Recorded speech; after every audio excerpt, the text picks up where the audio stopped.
کشمیر سے قرض کس صورت میں لینا چاہیے اور قرض ادا کرنے کی کیا وعیدیں قرض ادا نہ کرنے کی کیا وعیدیں ہیں؟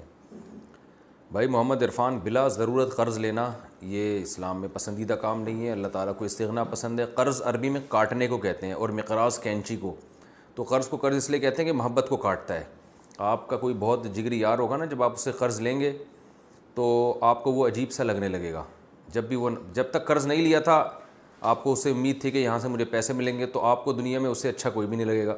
لیکن جس دن آپ نے اس سے پیسے لیے تو جہاں بھی وہ نظر آئے گا، دنیا کا سب سے قابل نفرت انسان آپ کی نظر میں وہی ہوگا۔ آپ کہیں گے پتہ نہیں ہر جگہ آج کل یہی کیوں نظر آ رہا ہے مجھے، خواب میں بھی وہی آئے گا، نماز میں بھی آپ کو وہی نظر آئے گا، ہر جگہ آپ کو وہی نظر آئے گا، جہاں بھاگیں گے آپ کو اس کی صورت نظر آئے گی۔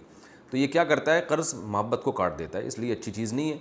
اور قرض لے کے نہ دینا تو نبی صلی اللہ علیہ وسلم نے فرمایا مطل الغنی یہ ظلم، قرض ادا کرنے کی صلاحیت ہو پھر بھی ادا نہیں کرتے، آپ نے فرمایا یہ ظلم ہے۔ اور صحیح حدیث میں آتا ہے